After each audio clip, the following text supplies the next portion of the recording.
सरदार जगजीत सिंह डल्लेवाल जी पिछले 4 वर्षों से कैंसर से पीड़ित है। 52 दिन से आमरण अनशन पे हैं। उनका वजन जो आज मापा गया वो 20 किलो 500 ग्राम घट चुका है। ਪੰਜਾਬ ਸਰਕਾਰ ਕਿੰਨਾ ਕੁਝ ਕਰ ਸਕਦੀ ਹੈ, ਤੁਸੀਂ ਉਹ ਸਟੈਂਡ ਤਾਂ ਲਓ कि 2011 में अगर हमारे देश में किसी पॉलिटिशियन ने सबसे पहले एमएसपी गारंटी कानून की बात करी थी तो उनका नाम माननीय नरेंद्र मोदी जी है। 2 बजे हम माननीय सुप्रीम कोर्ट की कार्रवाई में जुड़े, 12 से 13 मिनट हम जुड़े रहे, लेकिन सरदार जगजीत सिंह डल्लेवाल जी को बोलने का मौका नहीं दिया गया। ये चालाकी कर रहे हैं कि देखो जी इनका हीमोग्लोबिन तो ठीक ठाक चल रहा है इनका। अरे भाई, किसानों के बच्चे थोड़े बहुत पढ़े लिखे हो गए, पहले की तरह भोले नहीं बचे। और अगर परमात्मा ना करे अगर कोई अनहोनी हो गई तो ना तो केंद्र सरकार से हालात संभाले जाएंगे और ना ही किसी स्टेट गवर्नमेंट से हालात संभाले जाएंगे। हम खनौरी बॉर्डर पे हैं और इस वक्त जो फार्मर के लीडर हैं जगजीत सिंह डल्लेवाल वो बीते 51 दिन से अनशन पर थे। आज अनशन का 52वां दिन है और 15 जनवरी को उनके अनशन को देखते हुए 111 और किसान आमरण अनशन पर बैठ गए हैं। हमारे साथ कुछ किसान नेता हैं, इनसे हम जानने की ये कोशिश करेंगे अब इनका आगे का क्या प्लान है, आगे की रणनीति क्या है। क्या नाम है दादा? मैं काका सिंह कोडा, सूबा जनरल सकत्तर BKU सिद्धूपुर पंजाब। जैसे पहले था कि जगजीत सिंह डल्लेवाल अनशन पर बैठे हुए थे, 51 दिन बीत गए, अब 111 लोग और अनशन पर बैठे हुए हैं। अब आगे का क्या प्लान है आप लोगों का?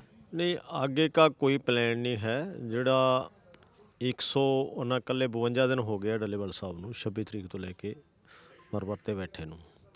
ਲੋਕਾਂ ਦੀਆਂ ਭਾਵਨਾਵਾਂ ਮਾਨਸਿਕ ਤੌਰ ਤੇ ਹੁਣ ਡੱਲੇਵਾਲ ਸਾਹਿਬ ਪੂਰੇ ਦੇਸ਼ ਦੇ ਕਿਸਾਨਾਂ ਦੀ ਝੋਲੀ 'ਚ MSP ਗਰੰਟੀ ਕਾਨੂੰਨ ਦੇਣਾ ਚਾਹੁੰਦੇ ਨੇ ਵੀ ਭਾਵੇਂ ਮੇਰੀ ਜਾਨ ਚਲੀ ਜਾਵੇ ਪਰ ਕਾਨੂੰਨ ਬਣਨਾ ਚਾਹੀਦਾ ਹੈ।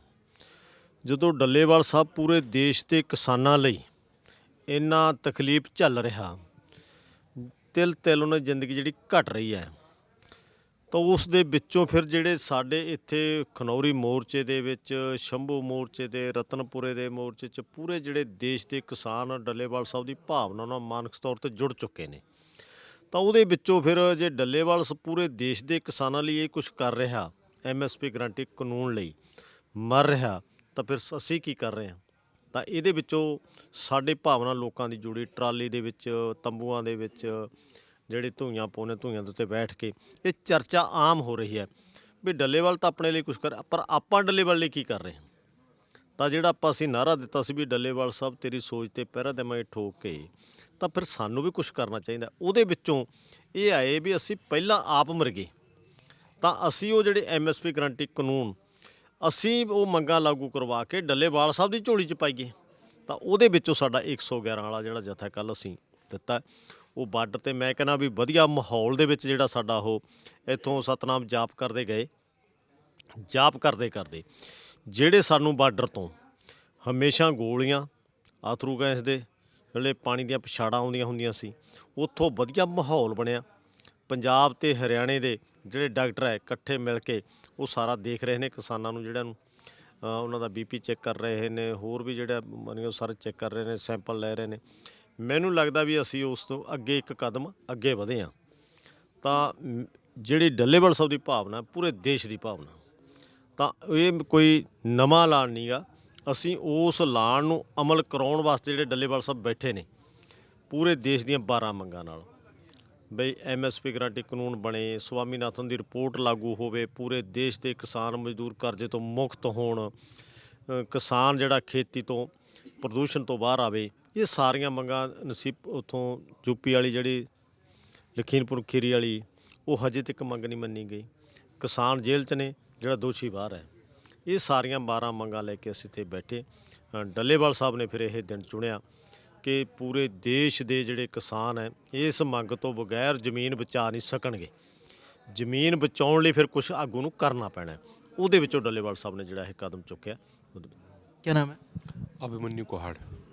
अभिमन्यु जी, ये बताइए, जैसे दादा कह रहे हैं कि पूरे देश की यही आवाज़ है और जो उनकी मांगे हैं, ये मांगे अब सभी जानते हैं, कई बार दोहराई जा चुकी हैं, लेकिन कि कहाँ कहाँ के लोगों से बात हो रही है, कहाँ कहाँ के किसान संगठन आपके टच में है? देखो, पूरे देश का किसान आज सरदार जगजीत सिंह डल्लेवाल जी के साथ खड़ा है। अभी 20 तारीख को, 20 जनवरी को महाराष्ट्र के तमाम जिला मुख्यालयों पे किसान एक दिन की भूख हड़ताल करेंगे। वहाँ जो एक बड़ा पुराना संगठन रहा है, शेतकारी संगठन है, अनिल घनवट जी, उनके बड़े लीडर हैं वो यहाँ पे आए भी थे, तो उन्होंने हमें ये सूचित किया कि हम बड़े स्तर पे तैयारी कर रहे हैं। तमिलनाडु के किसान हैं, उन्होंने भी 16 दिसंबर 2024 को ट्रेन रोकी थी जगजीत सिंह डल्लेवाल जी के अमर अनशन के समर्थन में। तो आज पूरे देश का जो किसान है वो सरदार जगजीत सिंह डल्लेवाल जी के संघर्ष के साथ खड़ा है, वो एमएसपी गारंटी कानून के पक्ष में खड़ा है, और पूरे देश के किसानों की एक ही आवाज़ है कि एमएसपी गारंटी कानून बनाया जाना चाहिए। जैसे आप बता रहे हो 20 तारीख का कॉल है, 20 तारीख को वो कह रहे हैं, और तबीयत अब इनकी वैसे ज़्यादा बिगड़ चुकी है और आज 16 तारीख है, तो 20 तारीख का कॉल लेने का क्या अर्थ है? नहीं, वो तो महाराष्ट्र के किसानों ने अपने अनुसार दिया है ना, वो तो वहाँ के जो संगठन हैं उन्होंने इकट्ठे होकर अपना कॉल दिया है। इस तरीके से आगे जो कोई कॉल दिए गए हैं वो तो एक लंबे समय तक वो चलती ही रहती है। जहाँ तक बात है, स्थिति उनकी गंभीर है, ये तो माननीय सरकार को भी देखना चाहिए ना, माननीय प्रधानमंत्री जी को भी देखना चाहिए। जब वो 20 मई 2014 को पहली बार पार्लियामेंट में गए थे, तो पार्लियामेंट की सीढ़ियों के सामने नतमस्तक हो गए थे और लंबे लेट के नमस्ते करके ये कहा था कि ये धार्मिक स्थलों की तरह मेरे लिए पूजनीय है और मैं संसद की हर भावना का सम्मान करूंगा।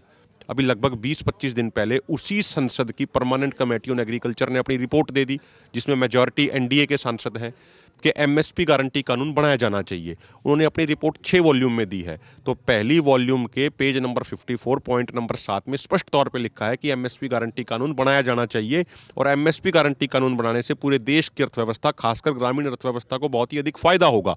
और जिस कमेटी में मेजॉरिटी सांसद एनडीए के हैं, लेकिन माननीय प्रधानमंत्री जी उस कमेटी की रिपोर्ट को भी स्वीकार नहीं कर रहे हैं, तो माननीय प्रधानमंत्री जी को देखना चाहिए ना सरदार जगजीत सिंह डल्लेवाल जी की तबीयत कितनी गंभीर है। एक समय था जब हम अमेरिका जैसे देशों के ऊपर निर्भर करते थे अनाज के लिए। लाल बहादुर शास्त्री जी ने जय जवान जय किसान का नारा दिया। हम इतिहास की किताबों में हमने वो भी पढ़ा है जब अमेरिका जैसे देश ये कहते थे कि हम समुंदर में अपना अनाज फेंकना पसंद करेंगे लेकिन भारत को नहीं देंगे। यहाँ के किसानों ने दिन रात मेहनत करी और दिन रात मेहनत करके अनाज के भंडार भरे। हमारे माननीय प्रधानमंत्री नरेंद्र मोदी जी विदेश जाते हैं तो कहते हैं, जब रूस यूक्रेन युद्ध शुरू हुआ था, मुझे याद है वो जर्मनी जो उन्होंने एक भाषण दिया, उन्होंने कहा कि दुनिया को चिंता करने की कोई जरूरत नहीं अनाज के मामले में, भारत के पास अनाज के पूरे भंडार भरे हैं, भारत अनाज देगा पूरी दुनिया को। वो किसके बलबूते पे कह रहे हैं माननीय प्रधानमंत्री जी? किसानों की मेहनत के बलबूते। लेकिन आज उस किसान की स्थिति क्या है? 52 दिन से आमरण अनशन पे हैं। उनका वजन जो आज मापा गया वो 20 किलो 500 ग्राम घट चुका है, जो एक कीटोन बॉडी होता है, जो ये बताता है कोई इंसान कितने लंबे समय से स्टार्वेशन कर रहा है, कितने लंबे समय से कोई इंसान भूखा है। वो उनका रिजल्ट बार बार 6.9 से ज़्यादा आ रहा है, जो एक साधारण इंसान का 0.02 से लेकर 0.27 के बीच में होना चाहिए। उनका जो किडनी का, लीवर का टेस्ट है, जो 1.00 से कम जिसकी रिपोर्ट होनी चाहिए, वो 1.75 आ रहा है। और देशवासियों को ये भी नहीं भूलना चाहिए, आपका प्लेटफॉर्म बड़ा लोकप्रिय है, आपके दर्शकों को ये मालूम होना चाहिए कि 2011 में अगर हमारे देश में किसी पॉलिटिशियन ने सबसे पहले एमएसपी गारंटी कानून की बात करी थी तो उनका नाम माननीय नरेंद्र मोदी जी हैं। जब वो गुजरात के मुख्यमंत्री होते थे, कंज्यूमर अफेयर कमेटी के चेयरमैन थे, उन्होंने प्रधानमंत्री माननीय डॉक्टर मनमोहन सिंह जी को रिपोर्ट भेज के कहा, उस रिपोर्ट की कॉपी भी हमारे पास है, कि डॉक्टर साहब खाली एमएसपी घोषित करने से कुछ नहीं होगा, एमएसपी की गारंटी दीजिए। 2018 में जबलपुर हाईकोर्ट में एक केस था, मध्य प्रदेश गवर्नमेंट वर्सेस अन्नदाता किसान संगठन।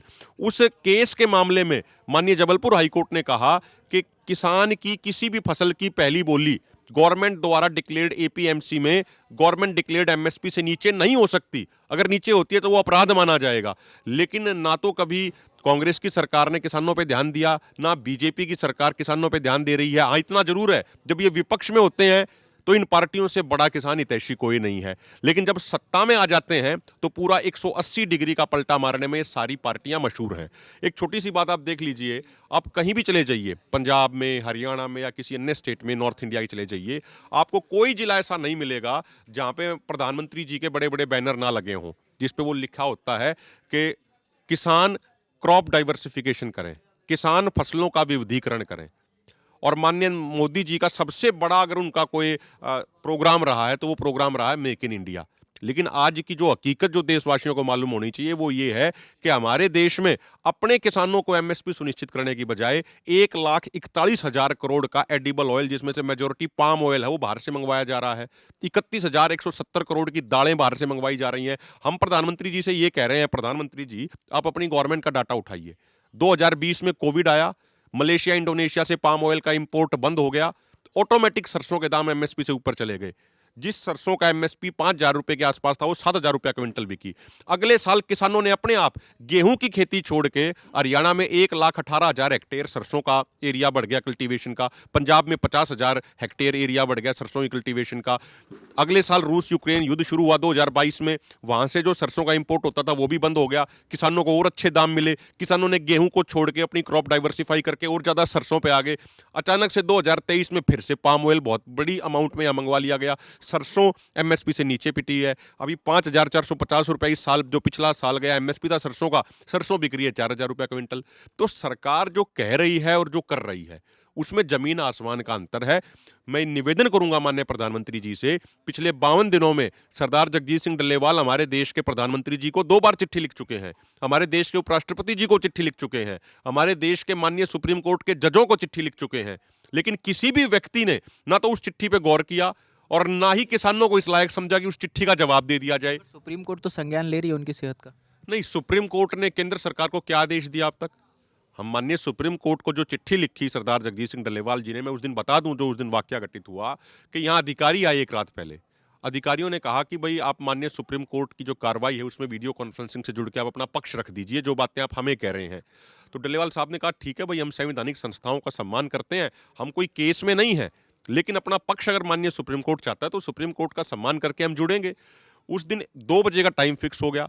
1 बजे सरदार जगजीत सिंह डल्लेवाल जी अचानक से बेहोश हो गए। उसके विजुअल सारे हैं, सारे मीडिया पे उपलब्ध हैं। उनका ब्लड प्रेशर इतना लो चला गया कि मशीनों ने मापना बंद कर दिया, इतना ब्लड प्रेशर लो चला गया। पल्स रेट उनकी 35-36 तक आ गई, जो नॉर्मल इंसान की बेहतर होनी चाहिए। 1:45 बजे के आसपास जब वो थोड़ा सा होश में आए, तो होश में आते ही उन्होंने काका सिंह कोटड़ा जी, जो उनके ऑर्गेनाइजेशन के जनरल सेक्रेटरी हैं, इनको कहा, इनसे पूछा कि भाई वीडियो कॉन्फ्रेंसिंग की क्या तैयारी चल रही है। सबने कहा, डॉक्टरों ने कहा कि जी आपकी स्थिति ऐसी नहीं है कि आप वीडियो कॉन्फ्रेंस से जुड़ पाए। उन्होंने कहा कि नहीं, हमें जुड़ना है। अगर हम नहीं जुड़ेंगे तो हो सकता है माननीय कोर्ट को यह लगे कि हम कोई बहाना बना रहे हैं, इसलिए हमें जरूर जुड़ना है।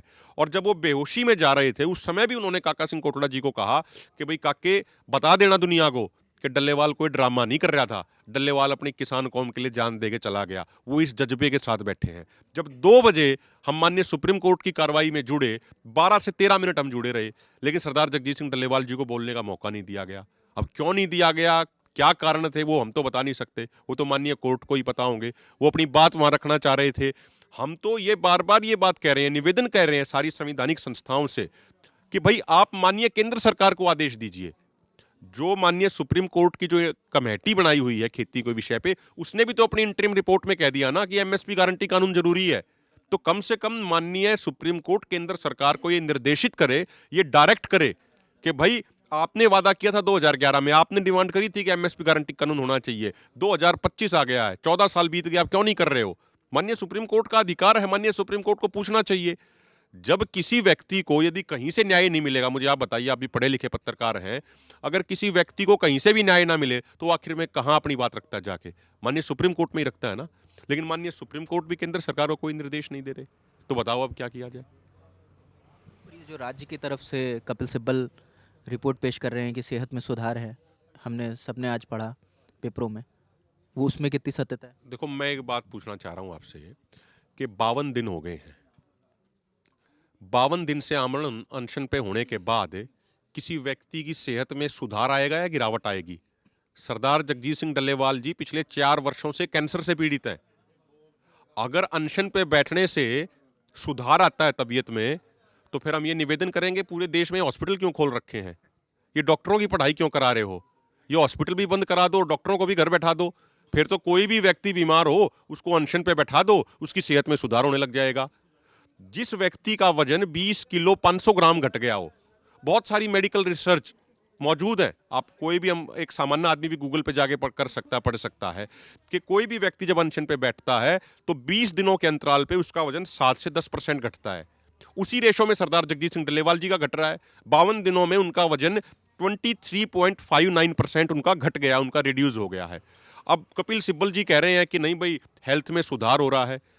हम तो ये कहेंगे कपिल सिब्बल जी और वकील कभी बीमार ना हो, उनके परिवार में भी कोई बीमार ना हो, उनके सामने ऐसी स्थिति ना आए, लेकिन अगर फिर भी कोई थोड़ा बहुत बीमार हो जाए तो क्या कपिल सिब्बल जी उसे अनशन पे बैठा के उसमें इंप्रूवमेंट करेंगे? गवर्नमेंट क्या कर रही है, चाहे केंद्र सरकार हो चाहे राज्य सरकार हो, ये किसानों की मांगे सुन तो रहे ही नहीं। उल्टा उनके जख्मों पे नमक छिड़कने का काम कर रहे हैं। आप कीटोन बॉडी टेस्ट की बात कीजिए, मैंने बताया उसका रिजल्ट 6.5 से ज़्यादा आ रहा है। ये चालाकी क्या कर रहे हैं? ये चालाकी कर रहे हैं कि देखो जी इनका हीमोग्लोबिन तो ठीक ठाक चल रहा है इनका। अरे भाई, किसानों के बच्चे थोड़े बहुत पढ़े लिखे हो गए, पहले की तरह भोले नहीं बचे। हीमोग्लोबिन किसके अंदर होता है? रेड ब्लड सेल के अंदर होता है। हीमोग्लोबिन बेसिकली एक ऑक्सीजन कैरियर है। रेड ब्लड सेल की लाइफ स्पेन कितना है? रेड ब्लड सेल की जिंदगी कितनी है? 120 दिन। 120 दिन के बाद वो रेड ब्लड सेल खत्म होने लग जाती हैं। इनके तो अभी अनशन को 52 दिन हुए हैं, तो इनकी रेड ब्लड सेल क्यों घटेगी? और जब रेड ब्लड सेल नहीं घटेगी तो हीमोग्लोबिन कैसे घट जाएगा? वो चालाकी ये कर रहे हैं, वो पैरामीटर, वो टेस्ट का रिजल्ट शो कर रहे हैं जो अभी घटना ही नहीं है, वो 120 दिन के बाद जाके घटेगा। तो क्या केंद्र सरकार, राज्य सरकार की मंशा ये है कि इनको भी 120 दिन बिठा के रखना है, बातें नहीं सुननी है किसी भी तरीके से? तो ये जानबूझ के माननीय सुप्रीम कोर्ट को गुमराह करने का कार्य केंद्र सरकार एवं राज्य सरकार द्वारा किया जा रहा है। मुझे लगता है इनको ऐसी चालाकियों से बाज आना चाहिए। और उसको और बेसिक चीज में समझ लें। देखो, मैं कोई मेडिकल स्टूडेंट नहीं हूं, लेकिन हमने जब से कल ये स्टेटमेंट दिया गया सुप्रीम कोर्ट में, हमने भी बहुत डॉक्टरों से बात करी।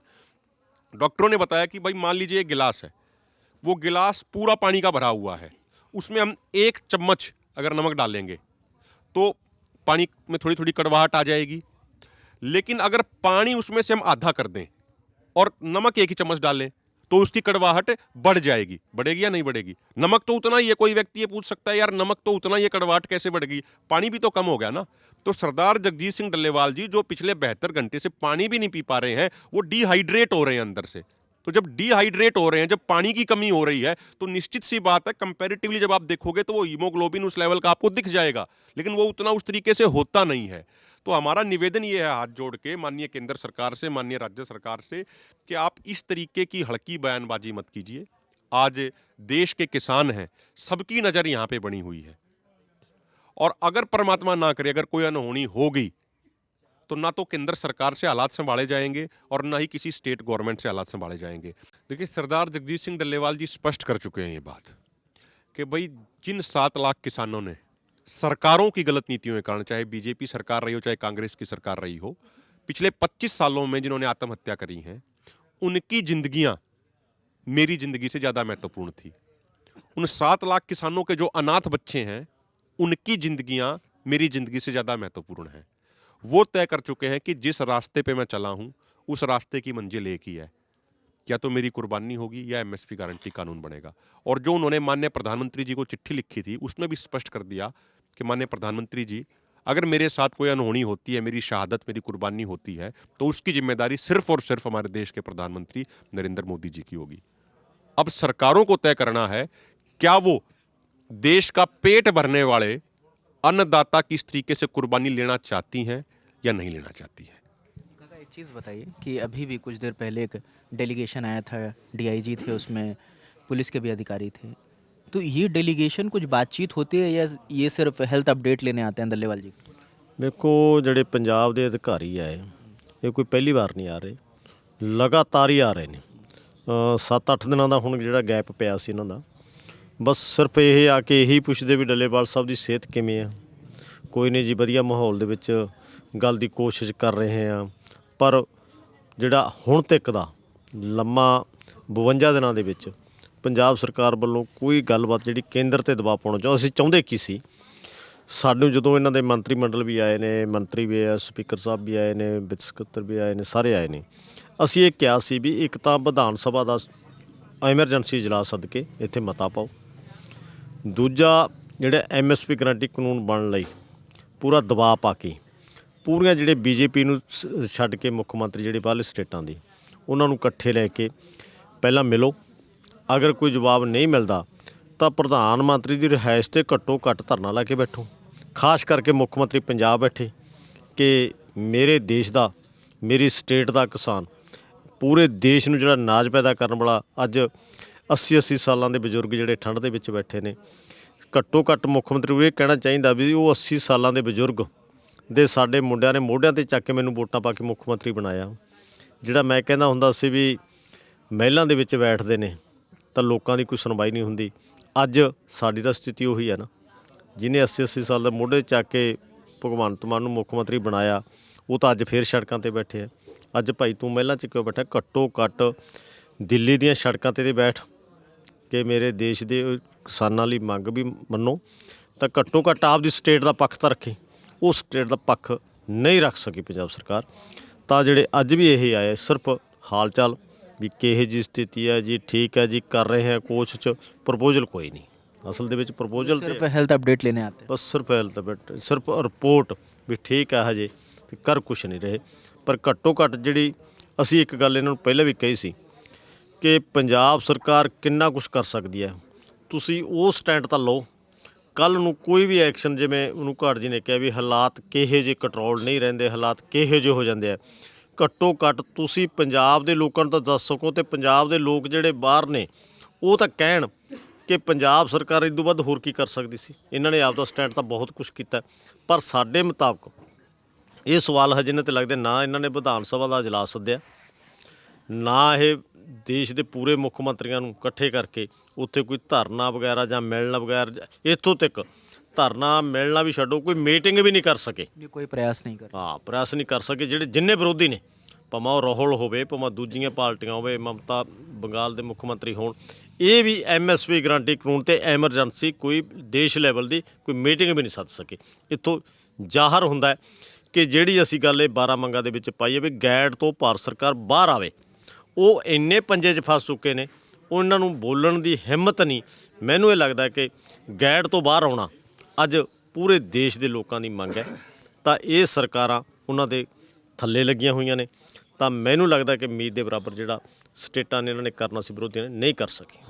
एक चीज़ बताइए अभिमन्यु जी कि जैसे 52 दिन हो गए डल्लेवाल जी को बैठे हुए, कल से 111 लोग और बैठे हुए, मगर अभी कोई रिप्लाई नहीं आया है, बात करने भी नहीं आ रहा है। अब आगे क्या दिल्ली कूच का फिर से प्लान बनेगा? बाकी संगठन, कितने संगठन हैं आपके टच में? क्योंकि किसानों के कई संगठन हैं जो पहले आप लोग सब साथ में थे और दिल्ली कूच करने की कई बार कोशिशें करी गई, वो अलग विषय है कि नाकाम रही। अभी कितने लोग आपके संपर्क में हैं, और अगर सरकार नहीं सुनती है तो क्या दिल्ली कूच का कुछ प्लान बन रहा है या कुछ बातचीत ऐसी चल रही है? देखो, जब 13 फरवरी 2024 को जब दिल्ली जाने का प्रयास किया गया शांतिपूर्वक तरीके से, उसके बाद 14 तारीख को किया गया, 21 तारीख को किया गया, तो किस तरीके से भारतीय जनता पार्टी की सरकार ने किसानों पे गोलियां चलाई, एसएलआर से कैसे फायर किए, कैसे जहरीली गैसों का इस्तेमाल किया, वो पूरे देश ने देखा। अभी सरदार जगजीत सिंह डल्लेवाल जी के आमरण अनशन के समर्थन में शंभू बॉर्डर से मात्र 101 किसान पैदल दिल्ली जाना चाह रहे थे, उन पे किस तरीके से एट्रोसिटीज़ कमिट करी गई, किस तरीके से अत्याचार किया गया, वो भी सबने देखा। सरदार जगजीत सिंह डल्लेवाल जी का ये मानना है, उनकी विचारधारा ये है कि भाई जब हमारा समाज अगर हमें लीडर मानता है तो हमारी ये जिम्मेदारी बनती है कि किसी और के नौजवान बच्चे की कोई डेथ ना हो, अगर डेथ हो तो वो हमारी हो, कुर्बानी हो तो हमारी हो। उनका अक्सर एक बड़ा वायरल हुआ था उनका एक भाषण, उन्होंने कहा कि भाई हम आंदोलन क्यों लड़ रहे हैं, क्योंकि हम ज़मीन बचाना चाहते हैं अपनी, कॉरपोरेट घराने हमारी ज़मीन का टेक ओवर ना कर पाएँ। ज़मीन किसके लिए बचानी है? ज़मीन अगली पीढ़ी नौजवानों के लिए बचानी है। अगर हम पुलिस की गोलियों से अपने नौजवानों को ही खो देंगे तो उस ज़मीन का बचा के हम क्या करेंगे? इसीलिए उन्होंने नॉन वायलेंस और अहिंसा के सिद्धांतों पे चलते हुए इतना बड़ा सत्याग्रह करने का फैसला किया। और जहाँ तक बात रही सरकार की, मुझे तो कई बार बड़ा अचरज होता है। प्रधानमंत्री जी जब रूस गए थे अभी, तो रूस के राष्ट्रपति व्लादिमीर पुतिन से मिले और उसके बाद वो यूक्रेन गए, व्लादिमीर जेलेंस्की से मिले, तो हमारे प्रधानमंत्री जी ने दोनों जगह कहा कि आप जंग बंद कीजिए, बड़े से बड़े मुद्दों का समाधान बातचीत से होता है। तो जब वो रूस और यूक्रेन जाते हैं तो वहाँ तो बातचीत के सिद्धांत लागू होते हैं, लेकिन अपने ही देश के किसान जो पूरे देश का पेट भर रहे हैं, उनके साथ उनका बातचीत का सिद्धांत लागू नहीं होता है। ये भी इतिहास में दर्ज किया जाएगा कि पिछले 10 सालों में माननीय प्रधानमंत्री जी एक भी निष्पक्ष और न्यूट्रल किसान डेलीगेशन से नहीं मिले। चलो हमारी तो छोड़ दीजिए, हमारे किसान संगठनों से वो नहीं मिले, चलो उसकी तो 2 मिनट के लिए छोड़ दें। जो बीजेपी आरएसएस वाले हैं, उनके जो किसान संगठन हैं, उनसे भी नहीं मिले, उनकी भी नहीं। यही तो सवाल है कि आप कब तक इंतजार करने वाले हैं, सवाल यही है। देखिए, वो तो गवर्नमेंट को तय करना है ना, गवर्नमेंट आगे क्या कराना चाहती है। हम तो नॉन वायलेंस और अहिंसा के सिद्धांतों पे सरदार जगजीत सिंह डल्लेवाल जी के नेतृत्व में ये आंदोलन चल रहा है। मुझे हैरानी होती है, माननीय प्रधानमंत्री जी के पास किसानों से तो मिलने का समय नहीं है, लेकिन वो खिलाड़ियों से भी मिलते हैं, वो एक्टर एक्ट्रेस से मिलते हैं, कोई किसी बड़े कॉर्पोरेट घरानों के घर में शादी हो वहाँ भी चले जाते हैं, वहाँ भी जाने का समय है। लेकिन दुख की बात यह है कि किसानों के पास मिलने का उनके पास समय नहीं है।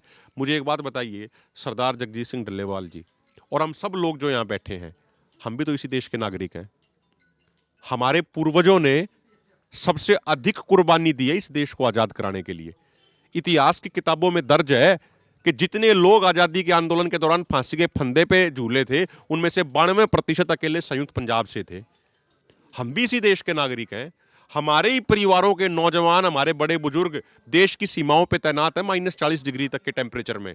सियाचिन में जो जवान तैनात हैं वो भी किसानों के ही बेटे हैं, लेकिन हमसे ही बात नहीं कर रहे हैं, हमारी बात नहीं सुन रहे हैं। तो इससे ज्यादा हैरानी और दुख की बात और क्या होगी। मैं प्रधानमंत्री जी से पुनः यह निवेदन करता हूं, माननीय प्रधानमंत्री जी, अपने देश के लोगों से बात करने से आपका कद छोटा नहीं होगा, आपका कद बढ़ेगा। और हम तो ये कह रहे हैं, चलो हमारी मत मानिए, जो संसद की कमेटी ने रिपोर्ट दे दी जिसमें कहा कि एमएसपी गारंटी कानून होना चाहिए, आप उसी संसद की कमेटी की रिपोर्ट को मान लीजिए। आप अपनी 2011 की रिपोर्ट को मान लीजिए जिस पे आपके सिग्नेचर है, एमएसपी गारंटी कानून होना चाहिए। इस देश के किसानों पे अब हमारे राजनेताओं को रहम करना चाहिए। और अंत में मैं बस इतना कहना चाहूंगा कि अभी जो रिसेंट रिपोर्ट आई है OECD, organisation for economic cooperation and development, इसकी रिपोर्ट बताती है कि एमएसपी ना मिलने से भारत के किसानों को कितना नुकसान हो रहा है हर साल। 2022-23 की रिपोर्ट है ओईसीडी की। एक साल में गवर्नमेंट द्वारा डिक्लेयर्ड एमएसपी ना मिलने से और अचानक से फसलों के इंपोर्ट एक्सपोर्ट संबंधित पॉलिसीज बदलने से सिर्फ एक साल में भारत के किसानों को 14,78,000 करोड़ रुपए का नुकसान हुआ है। और अगर हम देश के किसानों पे कर्जे की बात करें, जो सरकारों की गलत नीतियों के कारण हुआ, एग्रो बेस्ड इंडस्ट्रीज का कर्जा छोड़ दें तो वो मात्र 12 लाख करोड़ रुपया है। तो जितना हमारे ऊपर कर्जा है उससे ज्यादा तो ये सरकारें हमें एमएसपी ना देके एक साल में हमसे छीन ले रही हैं। तो आज देश के किसानों को, देश के लोगों को ये समझना चाहिए कि अगर किसान नहीं रहा तो फिर देश के लोगों की प्लेट में अनाज भी नहीं पहुंचना। बस लास्ट सवाल है मेरा कि जो 111 लोग बैठे हैं, ये मेजॉरिटी इसमें पंजाब से हैं या अन्य राज्यों से भी? नहीं, अन्य राज्यों से भी हैं। बहुत सारे लोग हैं जिनकी भावना थी, जो बैठना चाह रहे थे। हम भी बैठना चाह रहे थे, मैं भी बैठना चाह रहा था, लेकिन ऑर्गेनाइजेशन हालात के अनुसार, रणनीति के अनुसार फैसला करते हैं।